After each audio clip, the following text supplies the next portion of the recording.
Today's guest is James McMillan, attorney, manager, and a leading representative on artist ownership.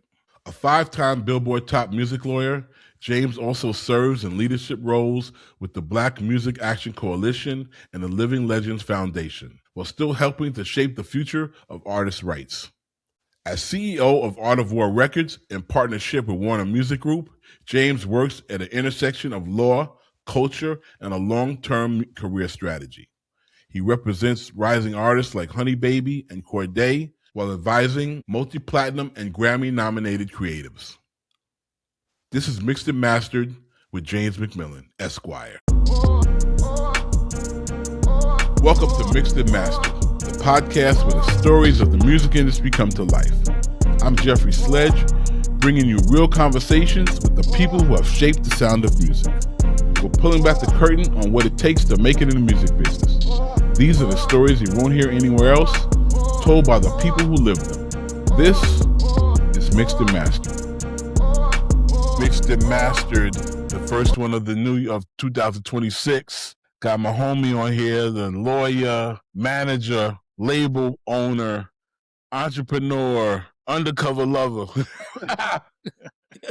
James McMillan, how you doing, man? I'm good, man. I'm a run from the undercover lover. Okay, yeah. Listen, Yeah, bro. I'm gonna leave that alone. I'm gonna leave that alone. I'm I'm sorry. I shouldn't have brought that up. My fault. Let's get it started, man. So, you're born and raised in Cleveland, Ohio.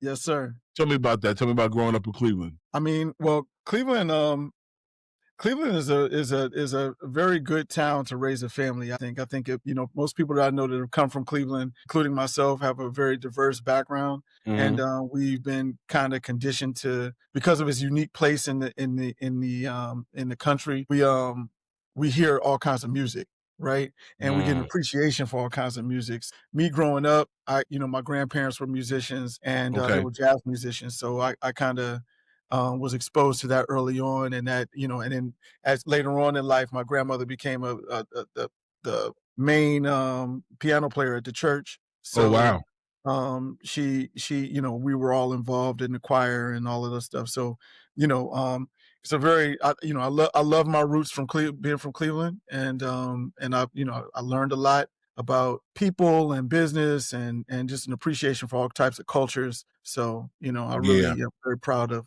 my Cleveland heritage. Now, I was actually thinking earlier. So, are you and Bone? Y'all are Bone Thugs and Harmony, not Chuck Bone. Yeah. Are y'all around the same age? Around the same? Or they're younger? They're younger than me. No, they're younger. Okay, I was trying to figure who you might have came up. I know OJ is obviously much older. I came up with like Drill and Sean Levert with the Leverts. So we all went to high school together, right? Drill was older than us, but Sean and I were in the same class. Oh, wow. Yeah. Okay, cool. So another are cool too. She's from Shaker as well.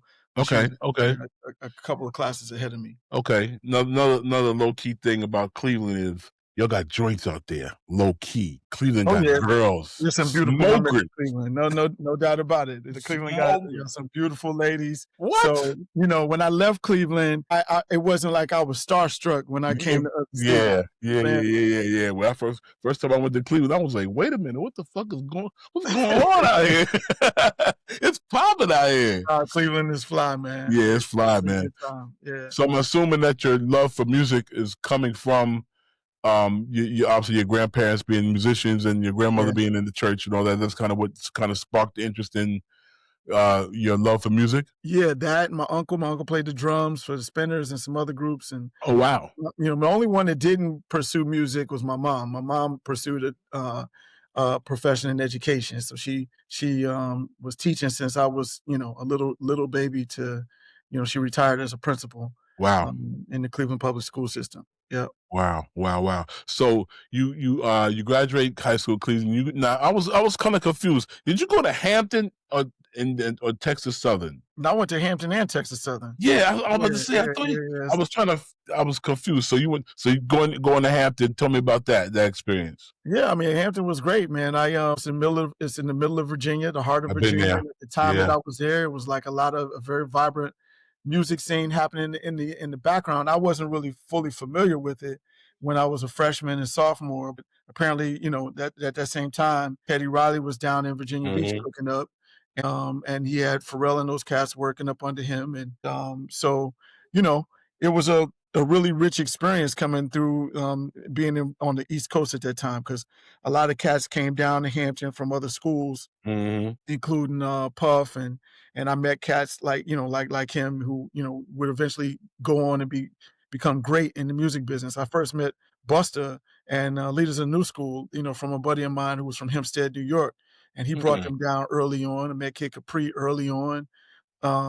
Just all kinds of like legends, people that became legendary in the business, you know, would flow through that area and Hmm. that part of Virginia. I think at the time, just um, socially, there was a lot going on in terms of the, like, you know, what was happening in the culture, and all of that stuff was coming. Virginia played its part in it. You Did know. you know you wanted to be a entertainment lawyer at that point when you were at No, Hampton? no. I had no interest in being an entertainment lawyer. I wanted to be rich. I wanted to be wealthy. And I was like, you It know, was there's cats money. out here doing it for the culture. I was like, yeah, well, good luck with that. You know what Yeah, I'm saying? Like, I'm not, I'm I'm trying to not get this doing it money. for the culture. You know what Yeah, I'm saying? I would, but at the same time, you know, there is the culture is hypnotic. You know what I mean? And it so a is, lot of my especially back friends, then. yeah, Especially a back lot of my friends found their way in it, and one of my good buddies, Ed Woods, opened the door for me because that was his passion. You know what I mean? And I was like, I came behind him, not because I wanted to, but because I was forced to. I had a felony on my record, and Ed was flourishing in the entertainment business. I was looking for employment. I didn't know where to go, and he was like, "Yo, come work with me in the then. entertainment space." And I knew some guys because I, you know, in my coming up in Virginia, I tried a bunch of different things. We did Yep. shows and had a record label, and at one point in time, had Parties and hard. So I knew a lot of the guys, you know what I mean, and that were in the mhm. entertainment space. So it wasn't far fetched that I would do it, but that wasn't my first initial thing. It just happened because Ed opened the door for me, and Ed and Reggie. And Reggie, Reggie. I met both of those brothers at BSLA, the Black Entertainment Sports Lawyers Association, and um and they opened the door for me to come and do entertainment with them and be their first associate at their It's law firm. crazy that they're both gone. That shit's fucking crazy, man. Yeah, it's insane. It's Yeah, insane, it's especially on the insane. impact that they had on Yeah, the culture, and as Black lawyers in the entertainment space, and as you know, they had the first hip hop law firm, like law yeah, firm that really focused on hip hop music. You know what I mean? yeah. Which, you know, you look at it now, it's like, wow, like so many lawyers have come through that system and come through Mhm. through their tutelage is just amazing. Yeah. Yeah, it was they were legit trendsetters. Like it became um cool to be a lawyer, like Yeah. with them. I mean, there were other black lawyers, that, Kendall Minter and Louise West, and they're amazing people, right? Yeah. But Ed, and you and um, Reggie, you were younger, so you were steeped in the hip hop culture, but you were Yeah. still handling your business. It wasn't like Yeah. y'all was, y'all was at the parties having a good time like everybody else, but you was handling your business, and Yeah. that was a thing. It was like, oh, you can kind of do both. Yeah, you know, it's a thing, man, because at that time, the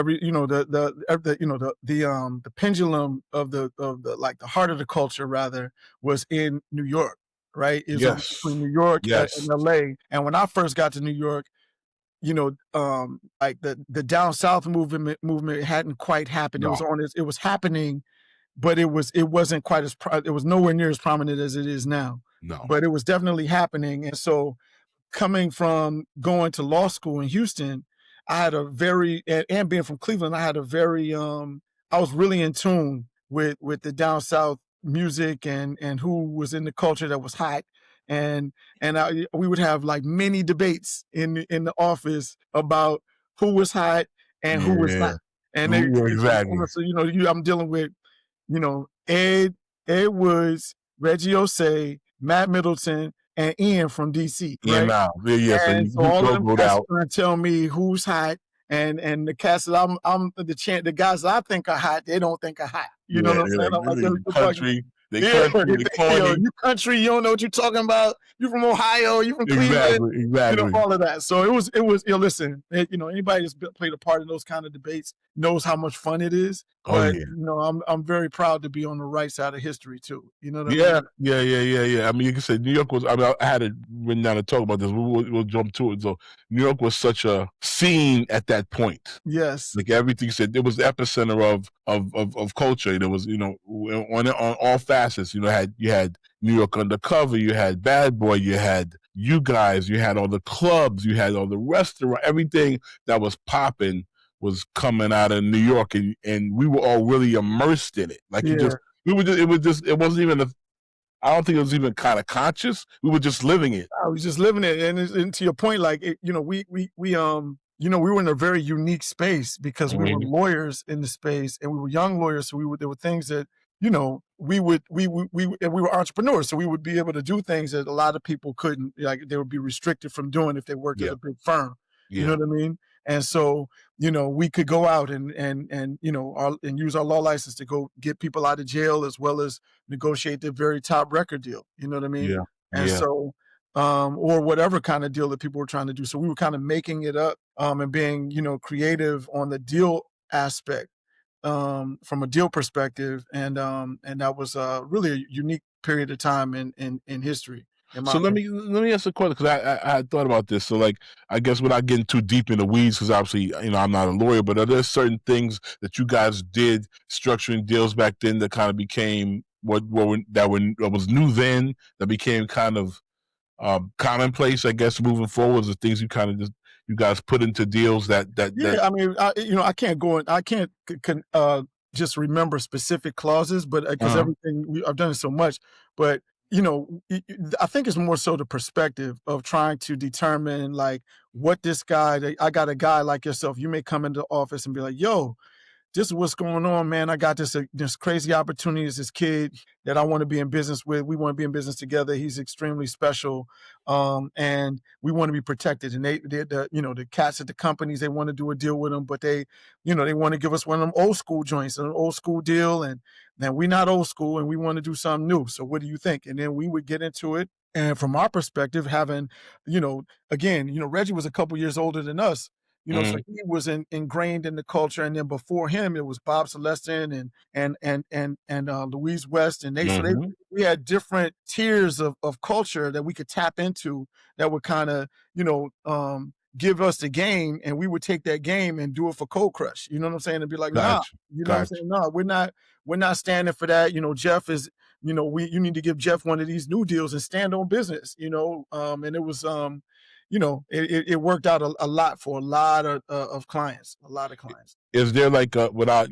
getting anybody in trouble or anything like that, or statute of limitations or whatever? Is there like a crazy situation or a crazy deal or crazy whatever that you kind of Nah, speak man, on? I You don't think have to the mention no crazy things. names. My memories are like us, everybody fighting for prominence and territory. Meaning not just us, because we were doing a great job, but there was other lawyers out there that were not part of our little Okay. click, but they were also watching what we were doing, and they were emulating, and they were, trying to, also get a piece of the culture as well, and represent the culture as well. So it was competitive, you know what I mean? Yeah. And so I Yeah. remember times when, you'd be like, yo, we Ed and Reggie would leave the office and they come back, and, I remember one time they went to this other lawyer's office and got into a fight with the lawyer. You know what I mean? It was like, and you got to understand me. I'm looking at it like, Yeah, what's going on? yeah, what are y'all doing? Like, we going to like, is this some money? Like, what is going on? Like, what are y'all fighting about? Like, you know what I mean? So, Yeah. but it was a principle, you know what I mean? And so, just coming from the culture and understanding how it could impact the lives of not just, that one individual artist, but their entire community and their Yeah. family, and it Yeah. could break the cycle of poverty in their family, and so, just doing it for all of these different reasons, you know what I mean? It was it brought on some spirited times, which was, were a lot of fun and to be a part of, Yeah. Yeah. It was good times, man. I wanna loop back a little bit, because I wanna. How did you first meet James Prince? Because I know he's your mentor and you worked with him on a lot of things. And I'm assuming that was that way while you were at Texas Southern. Maybe you linked up. No. We met.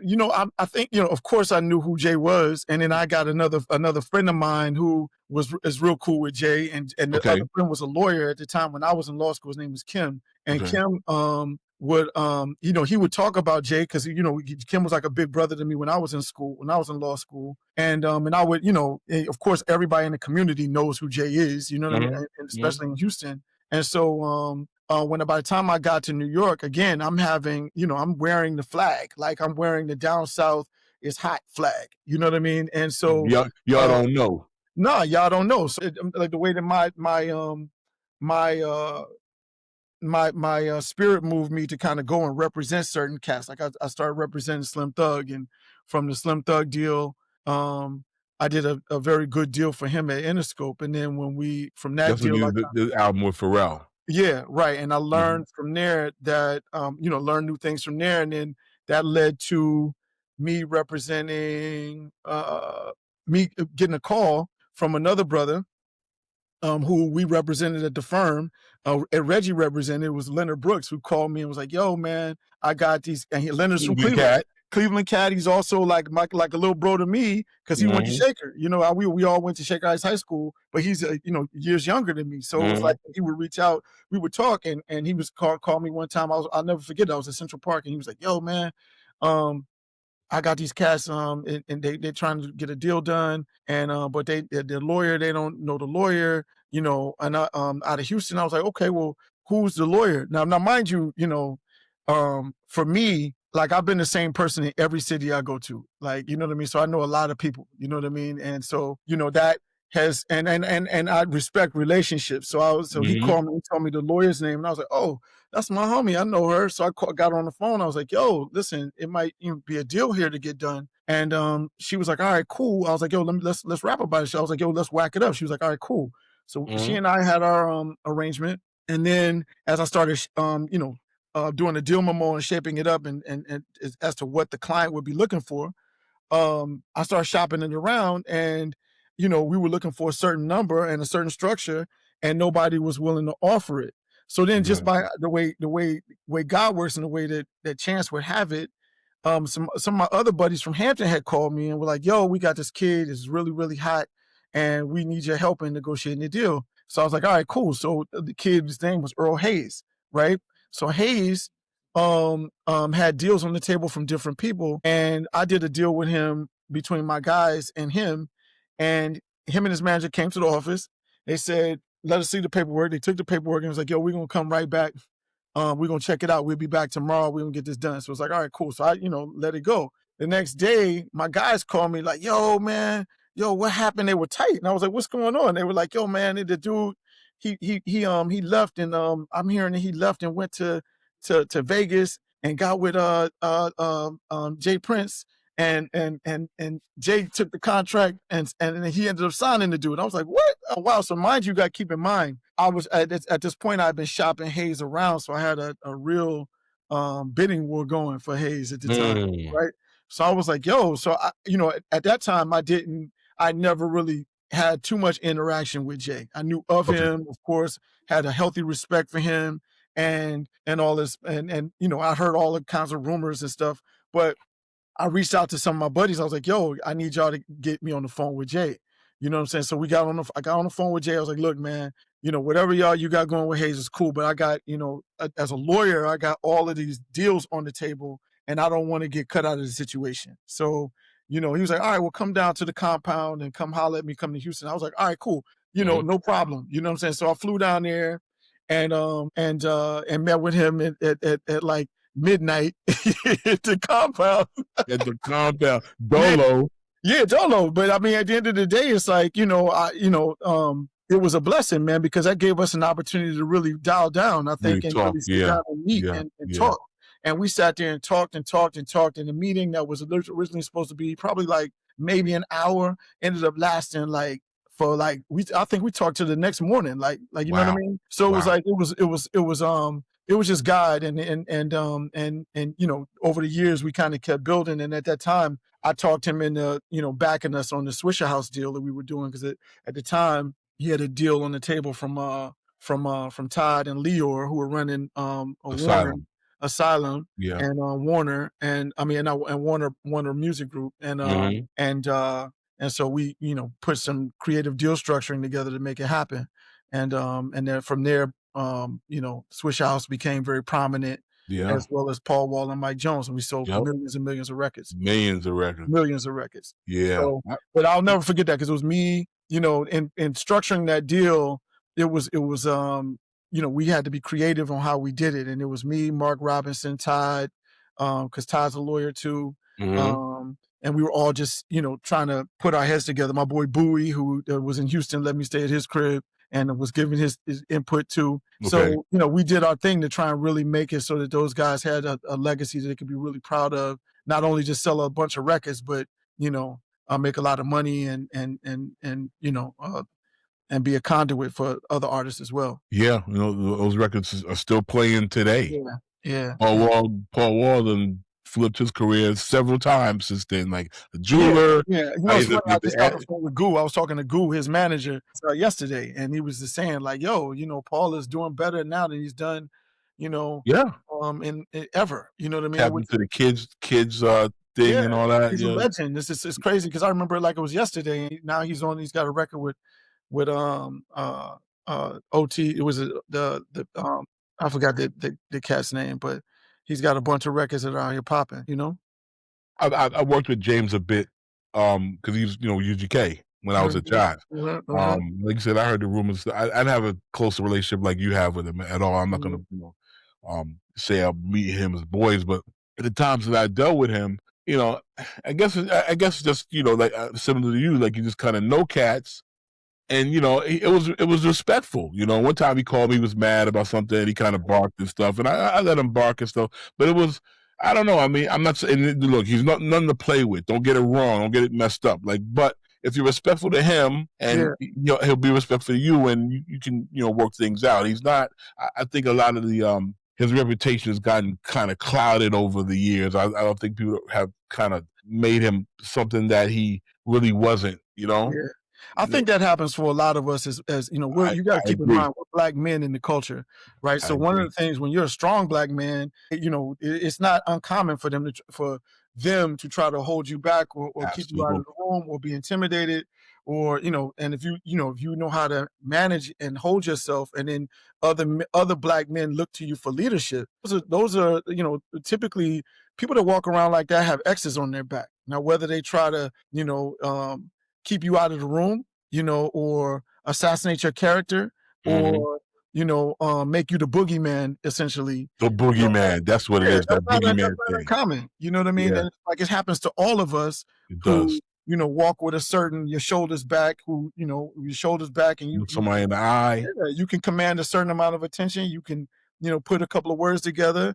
You know what I Mhm. mean? You're not an idiot, and you lead with respect, so you gain respect. You know what I Yep, mean? So that yep. happens a lot, and fortunately for me, I've had a lot of really strong black men that have poured into me, Good. from to kind of help guide me through different times when it's difficult, because it's not Yeah, easy all the time. So even when you said he called and was kind of barking on you, sometimes you never know the phone call we get off of before getting on the phone with you, and the frustration that spills from one to the next. We all try to keep it siloed and channeled, but it's not easy. You know what I mean? yeah, he There's been was times when I've yeah, had to call and be like, "Yo, bro, like I'm really stressed out." And I appreciate the just picking up the phone and being like, "Yo, what do you think I should do, left or right?" You know what I'm mhm, saying? mhm. And that kind of guidance is invaluable, bro. So Yeah, there's not a yeah, lot of people in our space and in our culture that we can tap into for that kind of guidance. You know what I'm saying? exactly, So Jay exactly. is one of them, and I salute him. And I think every other black man in this business should salute him too, whether you understand him, whether you met him, or whether you understand what he's done for the culture. You know, Absolutely. you got to respect it. You know what I mean? Yeah, And yeah. and a large part of what helps us to be able to do what we do today, and get the kind of money we get today, Is is because of doors that that he stuff. helped kick down. Exactly, You know what I'm saying? exactly. And he's on my list, to get him on this show. I mean, Right. I know he doesn't really talk to people too much or whatever, but I just think his influence is so strong, Yeah. and all the things he's done. I would love people to be able to hear his story. You know, I mean, you got to think about it, man. instead of It's like a boogeyman lot of thing. You cats know, like him that he's one of the very few that has kind of like come through without a bunch of nonsense. You know what I'm saying? yeah, And, or been able to survive the fire. You know what I mean? absolutely, You got absolutely. Russell is under attack. Whether he's right or wrong, I Yeah, don't know. Andre's gone. You Andre's know, gone. You know what I'm saying? You Suge know, in jail. Good You Puff. know, Irv is All these gone. guys. Puff is Puff. Yeah, It's a couple of guys, like, Birdman, those guys are doing their thing. Barry Hankerson was able to come through, but yep, again, at yep, some point in time, he was considered the boogeyman. You know what I yeah, mean? yeah, Um, yeah.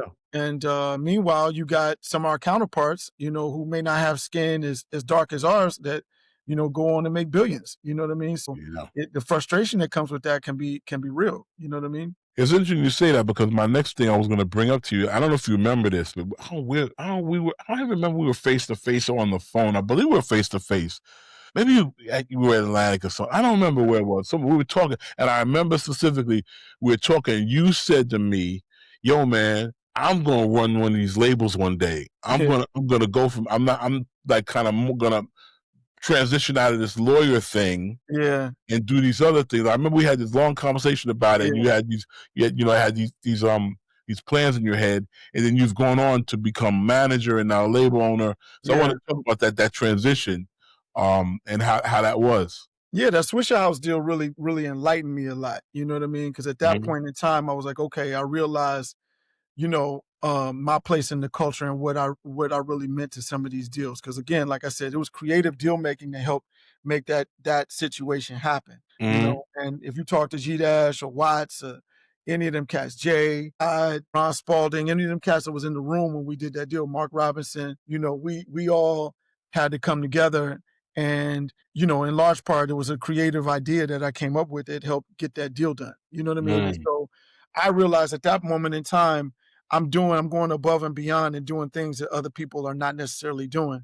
And I'm like, to get compensated for it is another thing, because a typical legal fee is 5%, 5 to 10%, depending on your level of experience. But, you know, um, I realized then, like, yo, look, this 5% thing is cool, but a lot of cats in our culture are not set up to receive that kind of money, to receive those residuals. They don't have business managers that are going to pay you. They don't have regular shows, and stuff like that. So you're like, you're scrambling from deal to deal. And I was like, I don't want to do this no more. You know what I mean? So that level of frustration made me say, look, you know what? I'm going to structure deals that I feel that could help people and help them get to the promised land that they want to get to. But at the same time, it's going to give me some equity. You know what I mean? And that's when I started to, have more in-depth conversations with James and Barry and some of the other guys, Puff, and some of the other guys who would come ahead of me that were like, or watching how they were doing it. You know what I'm saying? Because keep in mind, as a lawyer, I've got the structure on how they're doing it, but you don't understand the practical side of it, right? And the decision making that goes on there, and you being in the label system, you understood the decision making. A lot of the decision making that came down with whether what a discretionary marketing fund is. How does that work? You know what I'm saying? Me, a lot of times lawyers are just, no disrespect to my colleagues or myself or my profession, but sometimes we're just negotiating a number. You know what I'm saying? Without any real understanding of how practically it's applied. Does that make sense? Yes. So as a manager, I started to learn like more about how that actually worked. But then again, as a manager, I also realized how sometimes the relationship can be disposable. So it was like, okay, well, there's got to be another layer to this. And that next layer was being a label owner and a rights owner, right? And if you're a rights owner or a rights manager, then you've got, you can breathe a little easier and make sharper decisions not based on, survival. Like, okay, eat what you kill type shit. if I don't make this right deal, or if I make this deal and, I'm gonna get cut out. You know what I'm saying? Because sometimes managers make, there's a lot of great managers, but I've definitely seen some managers make decisions based on their commission as opposed to whether it was the right deal. The right deal for the artist long term. You know what I'm saying? So, as an owner, you're able to kind of sit back and have a broader perspective, as to what the long game is going to look like. You know what I mean? And we'll be right back. Welcome to Merrick Studios, where stories take the mic and culture comes alive.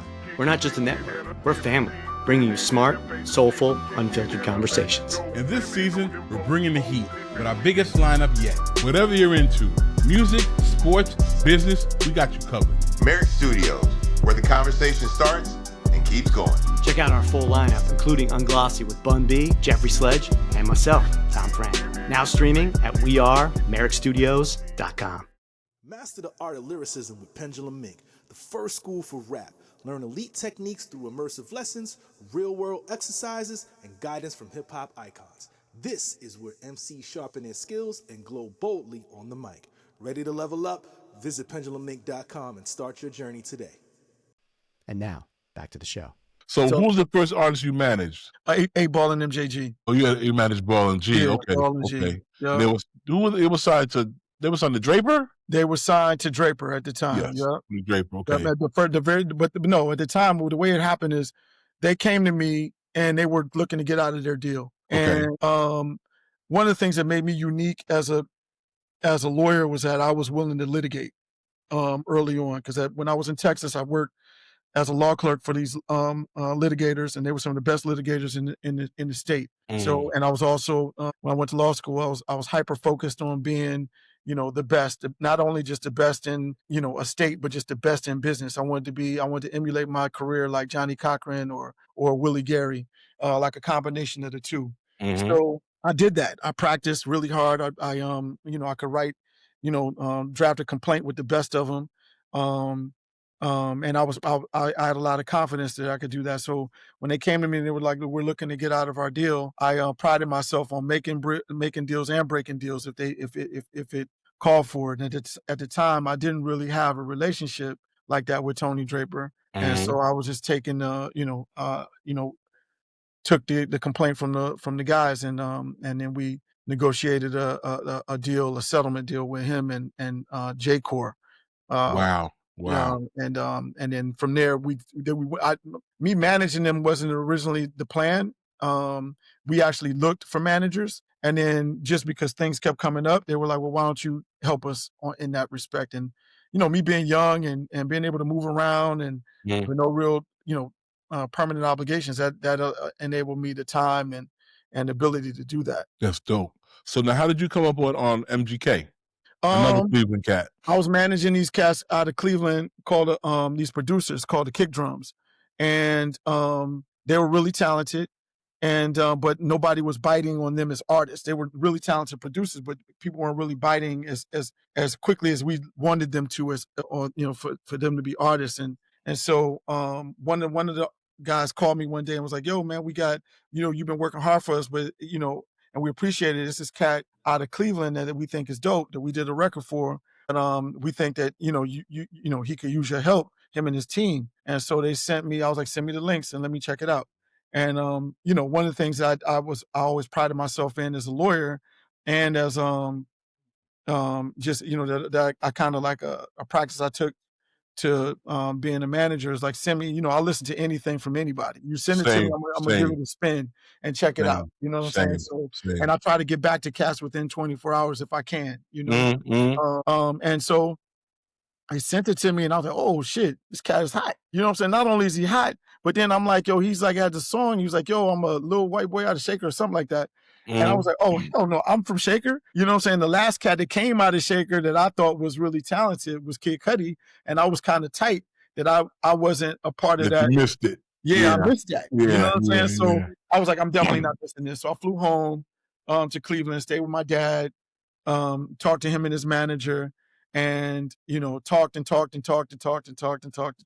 And, until we convinced them to do a deal with me. And eventually at the same time, Puff had reached out and was like, "Yo, what's up with the kid? I heard you got this kid." And cause I think, Byron Kirkland had played it for Harv, and him and Harv took it up to Puff. Or something like that. Byron was working at Bad Boy at that time. Yeah, Byron was working with Sean John. Yep, Sean John. Sorry, Sean John. And Nova was actually, he needed a lawyer, so I referred Nova to be the lawyer, and and that's how the deal got done. But the kid is super talented. I'm very proud of him. He's a star. Success too. Yeah, he's a rock star. Well, excuse me, I forget I was on it was a BT was, I'm assuming. I was out there, me and my boy Chris Atlas, we were standing on stage at some club in LA.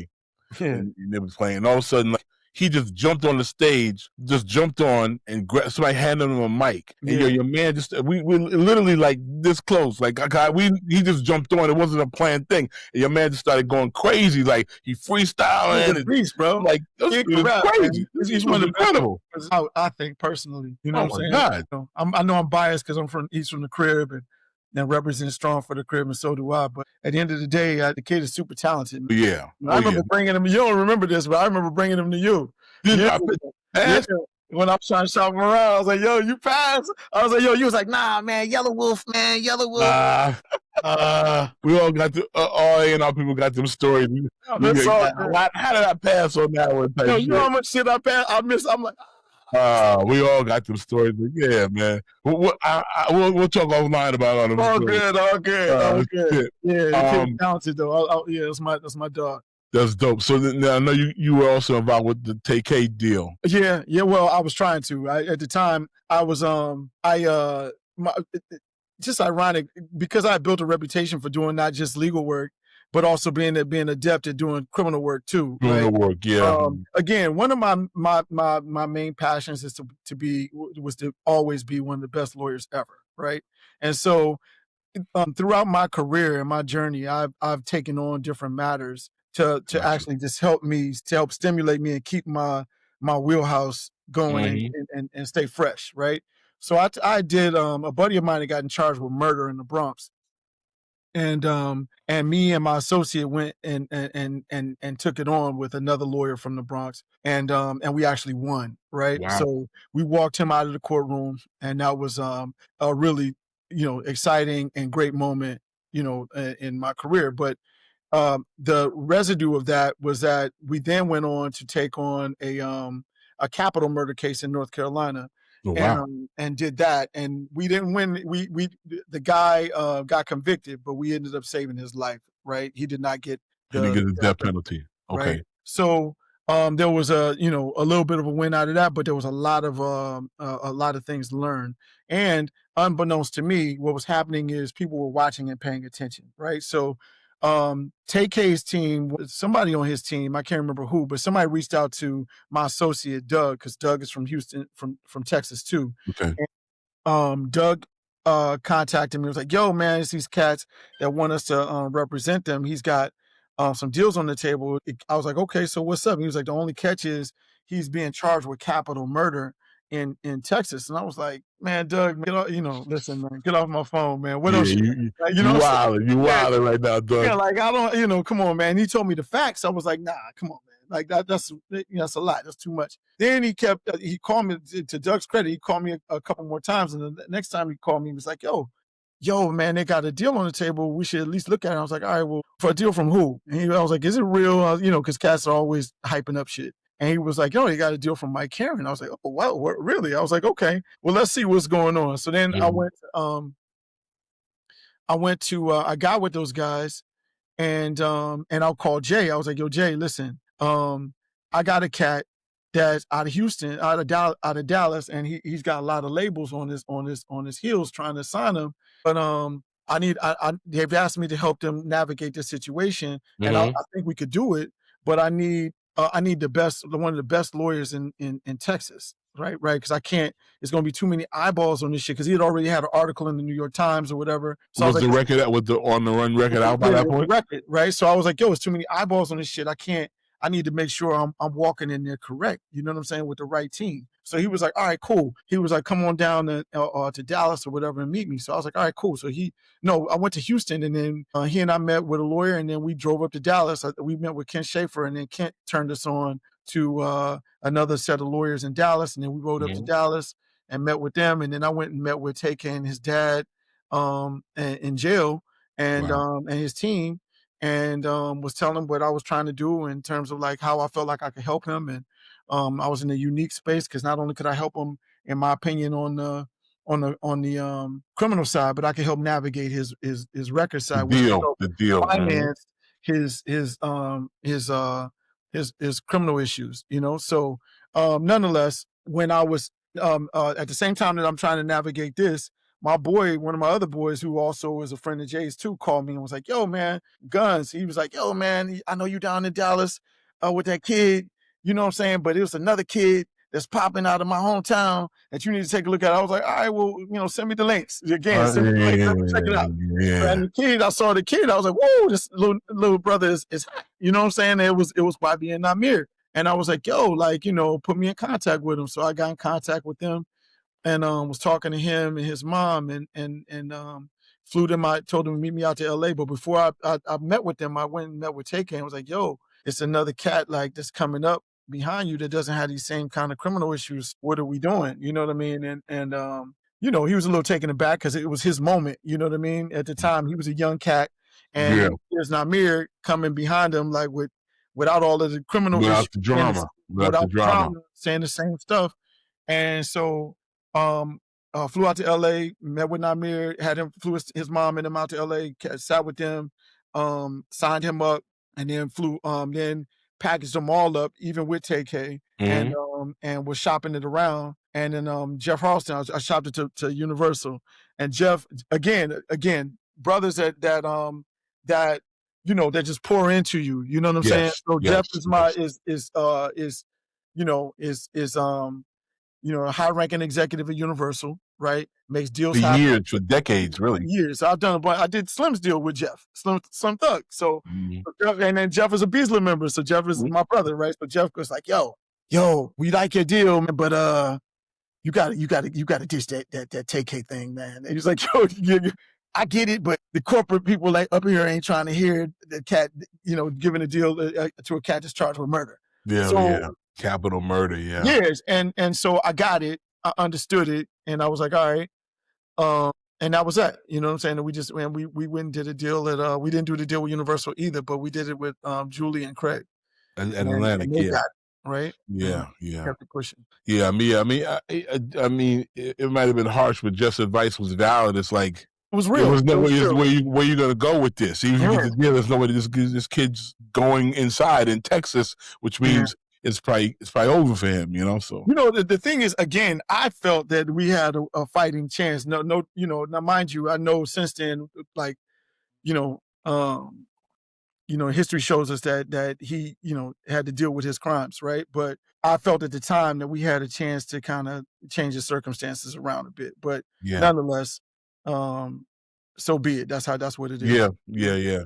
So how I had this written down as a question. So how did you like working with Julie and Craig in Atlanta? I mean, I kind of know because I was in Atlantic at the time too. But how did you like working with them in Atlantic? It was 8 years of like school. You know what I'm saying? So it was cool. I loved it actually. I love the fact that Julie and Craig and their whole team would embrace me. At times when, people would look at me like, oh, he's just a lawyer. Like, what's James doing? Yeah, what are you doing? Yeah, what's he doing? What's going on? But Julie and Craig were always like, yo, come in and sit down and let me, I think they took it serious, like being able to kind of coach me seriously on, moves and deals, and sometimes, and then just being on the opposite side of the table from them on deals and look at how they navigated it. Where sometimes I walk out with like, a big smile on my face, and sometimes I walk out like, yo, damn, they got me. You know what I'm saying? Welcome a little back, dog. You know what I'm saying? And that was a blessing. You know what I mean? Yeah. It's the relationships. Craig and Julie are both like brothers and sisters to me. You know what I mean? So I appreciate them. I always tell people like Atlantic is like going to like to get your PhD in music. It's like really high level. It's like real serious. And then not only that, but then you got some high level brothers over there too. You had That's what I mean. The whole thing. Yeah, you guys, Kevin Lyles, even though he wasn't in this necessarily at Atlantic. But Lon Ray and Marsha. Pete Gamberg, like all these cats have been doing stuff for ages. Just watching, just managing all of that and being able to kind of interact and try to, everybody's trying to make it and super highly competitive. You know what I'm saying? And competitive in a good way, in the sense that, when you're walking in there, you're walking into like a tool sharpener. You know what I'm saying? Oh, and Mike Aaron. Mike is a beast. Mike is an animal. You know what I'm saying? I always call him Mike the scientist because he's like so scientific about putting push things together. But yeah, I mean, it was a good experience. Like I said, it's at probably the highest level you can get of the music business. Yeah, but you know the key thing to all of that, the glue to all of that, like it's not like they were these interactions that were just given out. And no. Those that are worthy of selling records. You got to sell records. Yes. You know what I'm saying? That's really what the underpinnings of all of this is about. Like, if you ain't selling no records, then nobody has time for you, bro. It's not charity. You know nah. It's not charity. If you ain't popping, bro, where are the hits? Yeah, where are the hits? If you ain't popping, you got to move out the way because we ain't got time to play around. You know. I want to ask you one question, and then you can wind Dallas. it down. You know what I'm saying? You're fucking with Dallas. That's my Dallas. man. Yeah. You know what I'm saying? Like, Juan Barron, who's now killing it with exactly. Leon Thomas, and there's real talented people there. You know. I want to ask you because you obviously from a lawyer perspective and from a label owner perspective, where do you think things are going now with the streaming and just the business has changed so much from when we first started?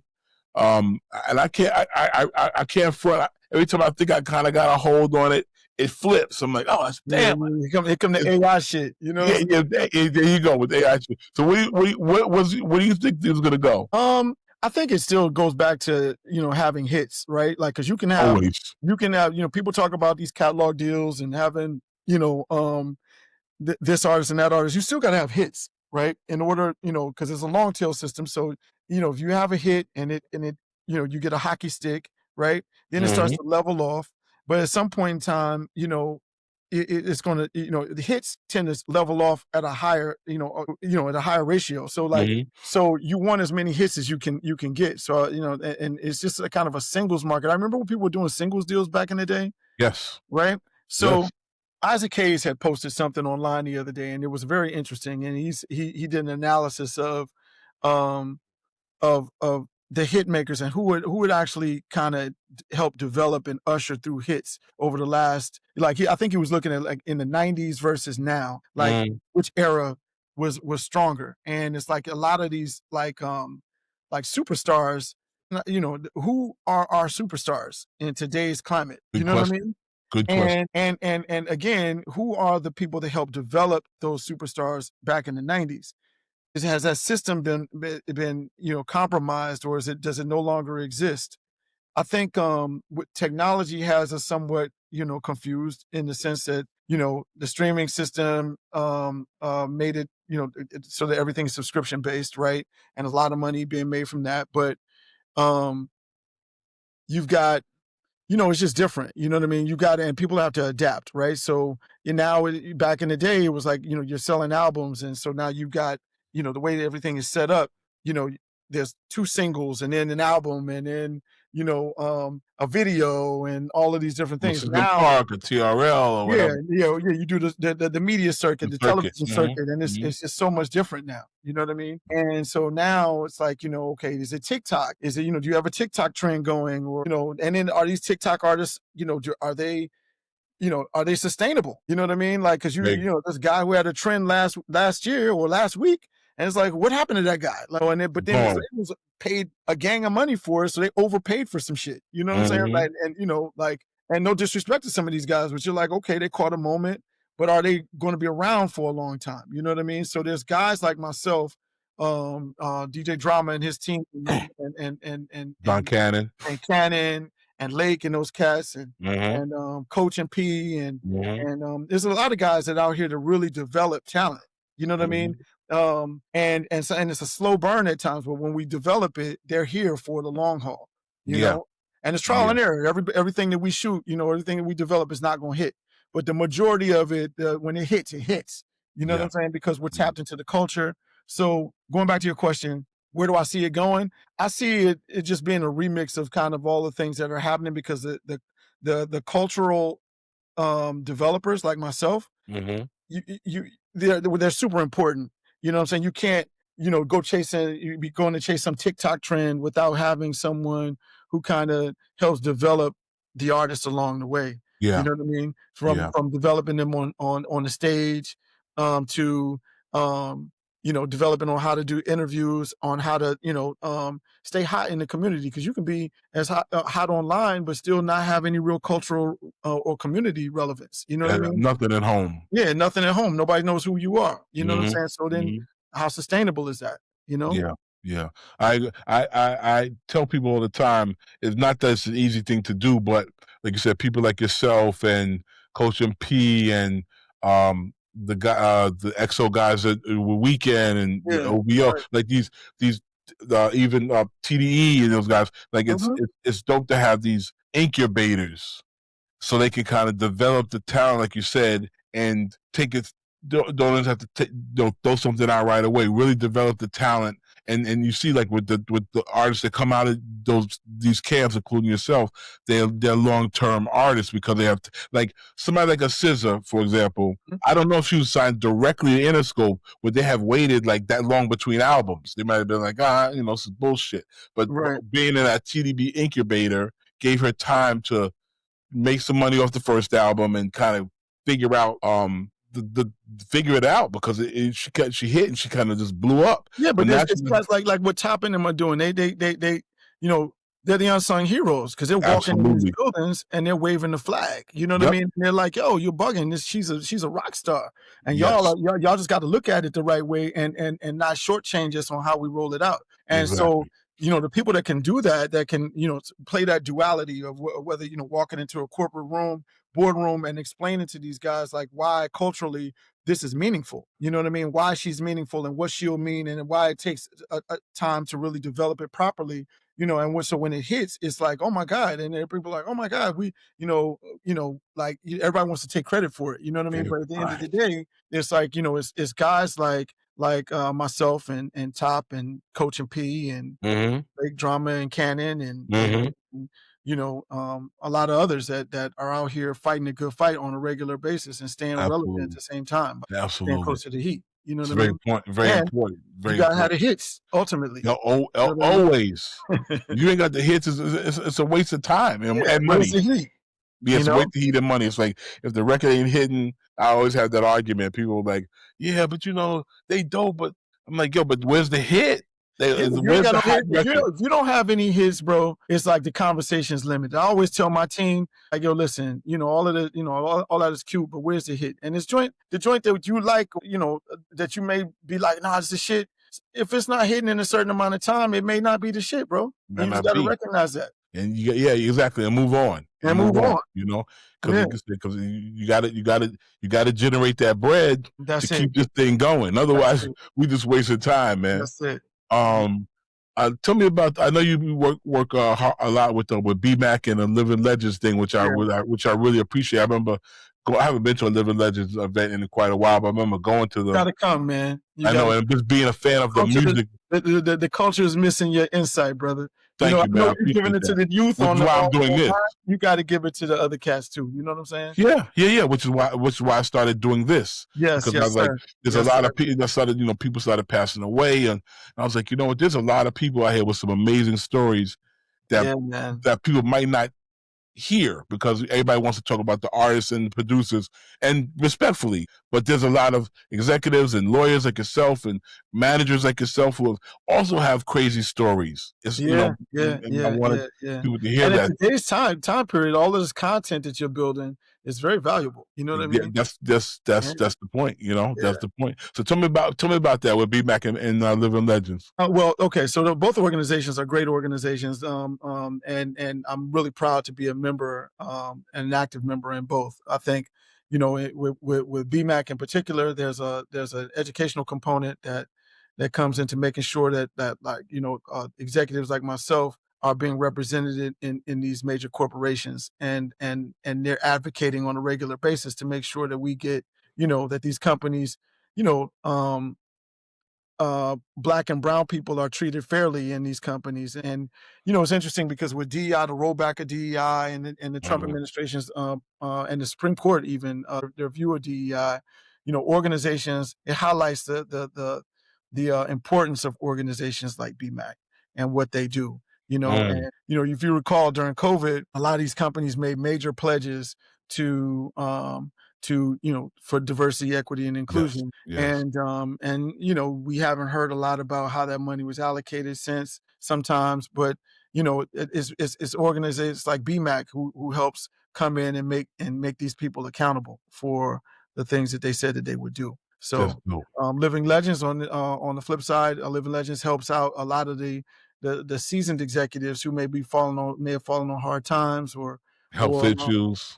Health issues and people, because a lot of times in our community, and the way that the entertainment business has treated us is that we become disposable. Like, sometimes when you start getting gray hair, people start being like, well, there's no second. Now. Yeah, there's no second act for you, per se.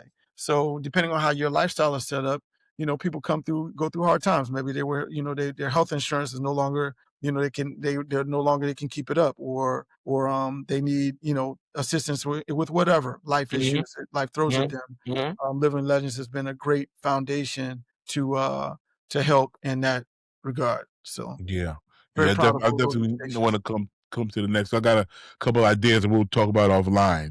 Please forward. Let's wrap this up with couple of quick hitters. About quick questions. So give me your favorite 3 food spots in Cleveland, Ohio. Man, it's crazy because a lot of them joints are not around no more. But I used to be at a spot called Corky and Lenny's. Because Cleveland, and then I think it's Cats now. Well, no, it's not Cats. I forgot the name.